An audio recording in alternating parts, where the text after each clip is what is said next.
నమస్తే, welcome to face to face.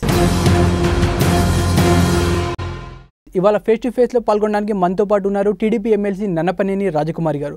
Nannapaneni గారు నమస్కారం అండి. నమస్కారం అండి.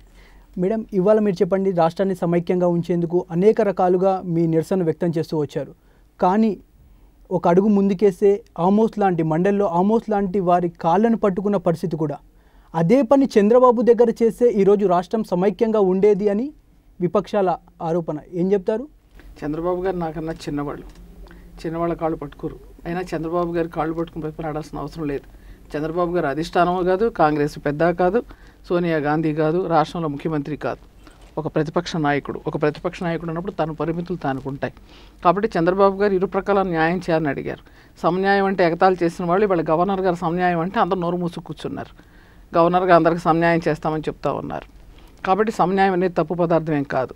ఆయన మాట్లాడిన దాంట్లో నిజం ఉంది. కాబట్టి చంద్రబాబు నాయుడు గారు తప్పేమీ లేదు. ఇక్కడ ఆమోస్ గారు నాకన్నా చాలా పెద్దవాళ్ళు.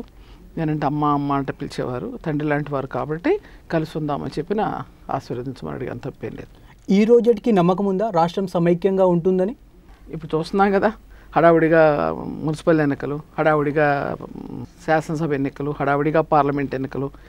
ఎక్కడన్నా ఇంత హడావుడిగా ఈ విధంగా పెట్టాల్సినప్పుడు పెట్టకుండా కోర్టు ముట్టికాయలు వేసినాక ఎలక్షన్లు పెట్టడం, అవి కూడా హడావుడిగా పెట్టడం, అవి కూడా ముందు తెలంగాణలో పెట్టడం, ఆ తర్వాత వారంలో మళ్ళీ సీమాంధ్రలో పెట్టడం. ఇదంతా చూస్తామంటే ఢిల్లీ వాళ్ళు చేతులు కాలిన తర్వాత ఆకులు పట్టుకుని చందాన వాళ్ళు వ్యవహరిస్తూ ఉన్నారు.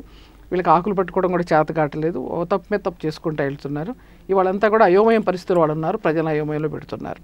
కాబట్టి ఏదైనా ఎవరైనా కోర్టుకు వెళ్తే కనుక, ఇప్పుడు ఈ ఎలక్షన్ హడావుడిలో పడతారు అందరూ, కానీ ఎవరైనా కోర్టుకు వెళ్తే కనుక చాలా ఆగిపోవడానికి చాలా ఉన్నాయి. ఆగిపోవడానికి కాకపోయినా కనీసం సీమాంధ్రకు న్యాయం జరిగే పరిణామాలు చాలా చోటు చేసుకుంటాయని భావిస్తా ఉన్నాను. అంటే ఆగిపోవడం అని పదే పదే మీరు అంటున్నారు, సమైక్యం అని పదే పదే అంటున్నారు. ఈ సమైక్యం అనే ఈ ముసుగులో సీమాంధ్ర ప్రాంత ప్రయోజనాలను హరించడం, ఇలాంటి విమర్శలు కూడా మీద వస్తున్నాయి. ఇప్పుడు సీమాంధ్ర ప్రయోజనాలు ఏమైనా ఇచ్చారు కాబట్టి హరించుతామా? సీమాంధ్రకి ఏమైనా న్యాయం చేశారు కాబట్టి మేము నాపుతున్నామా? ఇది ఎవరో పనికిమాలిన మాటలు మాట్లాడే మాటలే తప్ప సీమాంధ్రకు అన్యాయం జరిగిందనేది అందరికీ తెలుసు. సీమాంధ్రకు అన్యాయం చేస్తున్నాను వాళ్ళకు కూడా తెలుసు. పోనీ తెలంగాణకు న్యాయం చేసిన వాళ్ళని సంతృప్తిగా ఉన్నారా?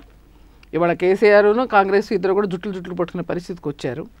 ఏ స్వలాభం చూసి మీరు అనౌన్స్ చేశారో అందరూ అర్థం చేసుకుంటున్నారు. కానీ మీరు క్లియర్గా మీరు స్టేట్గా చెప్పండి, మీరు రాజ్యసభలో కావచ్చు, లోక్సభలో కావచ్చు, సమైక్య నినాదంతో మీరు ముందుకెళ్లారు, టీడీపీ కావచ్చు, ఎంపీలు కావచ్చు. కానీ మీరు ఆ రోజు మీ ప్రాంత ప్రయోజనాల కోసం ఒక ప్యాకేజీనో, ఒక రాజధాని నిర్మాణానికి కావాల్సిన డబ్బులను మీరు అడుగుంటే వాళ్ళు మేము ప్రతిపాదించే వాళ్ళం కదా, మేము ఇచ్చేవాళ్ళం కదా, వాళ్ళు ప్రతిపాదిస్తే అని వాళ్ళు ఇవాళ మాట్లాడుతున్నారు. వాళ్ళ కాంగ్రెస్ వాళ్ళు ఎందుకు ప్రతిపాదించలేదు? వాళ్ళ ముఖ్యమంత్రి చెప్పారు కదా, వాళ్ళకి చెప్పారా? వాళ్ళ కాంగ్రెస్ పార్టీ వాళ్ళు కూడా చెప్పారు కదా, విన్నారా? ప్రజలు అడిగారు కదా, విన్నారా? చంద్రబాబు నాయుడు గారు 5 లక్షలు కావాల్సి ఉంది అంటే దిగ్విజయ్ సింగ్ గారు ఎందుకు ఎగతాళి చేశారు? కాబట్టి ఎక్కడ వినలేదు వాళ్ళు. చెప్తానే ఉన్నాం, అదొక వంక. చెప్పలేదు అందరం చెప్తానే ఉన్నాం. ఏం నష్టపోతామో సేమందరూ చెప్తానే ఉన్నాం. చెప్పలేదనేది సమైక్య విషయంలో మీకు చంద్రబాబుకు మధ్య గ్యాప్ పెరిగింది అని మీడియాలో చాలా ప్రచారం జరిగింది. ఏం చెప్తారు? ఏం జరగలేదు. చంద్రబాబు గారు మేమంతా ఒకటే. చంద్రబాబు గారితో పాటుగానే మేము పనిచేస్తాం, కలిసి పనిచేస్తాం తప్ప గ్యాప్ ఎందుకు పెరుగుతుంది? సీమాంధ్ర వాడు నేను ఒక్కదాన్నే కాదు. చంద్రబాబు చెప్పింది సమన్యాయం అని, కానీ మీరు పోరాటం చేసింది సమైక్యం కోసం. అది మేము ఒక్కదాన్నే కాదు కదా, మా సీమాంధ్ర వాళ్ళు అందరం చేస్తాం.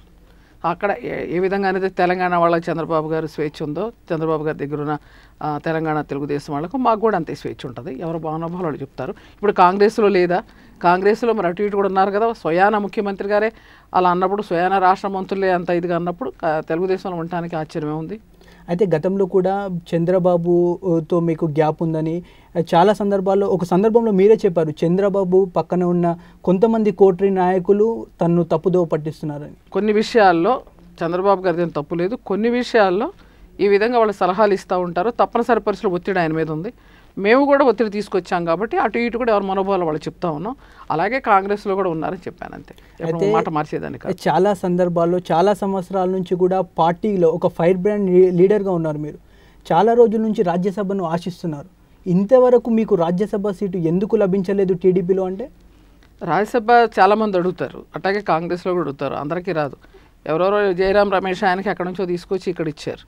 అలాగే చాలామందికి ఇదివరకు కూడా గతంలో కూడా నా తిండి వాళ్ళని తీసుకొచ్చి ఇక్కడ ఇచ్చారు. అలాగే వెంకయ్య నాయుడు గారు కూడా బీజేపీలో చూసుకుంటే ఆయన కూడా వేరే రాష్ట్రం నుంచి అవుతా ఉన్నారు.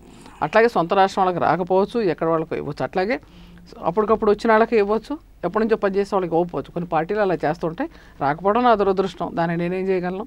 ఇప్పుడు ఎమ్మెల్యే కోసం ప్రయత్నం చేస్తున్నాను. ఓకే, మీ కూతురు అల్లుడు వైఎస్ఆర్ కాంగ్రెస్ పార్టీలోకి ఎందుకు వెళ్ళారంటే ఏం చెప్తారు?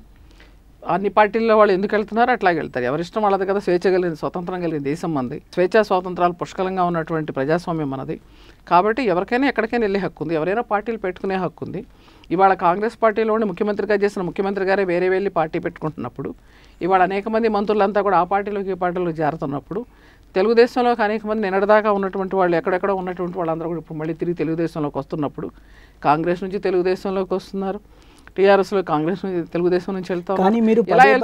ఇలా వెళ్తున్నప్పుడు మా అమ్మాయి పెళ్లి చేసి అత్తవారింటికి పంపించినాక వాళ్ళు ఇష్టం వచ్చినట్టు వాళ్ళు వెళ్తారు కదా, నా ఇష్టం వచ్చినట్టు వెళ్తారా? కానీ మీరు పదే పదే వైఎస్ఆర్ కాంగ్రెస్ పార్టీ పైన చేసిన ఆరోపణ అవినీతి పార్టీ, అవినీతి డబ్బులతో ఉన్న పార్టీ అని మీరు గతంలో పదే పదే చెప్తూ వస్తున్నారు.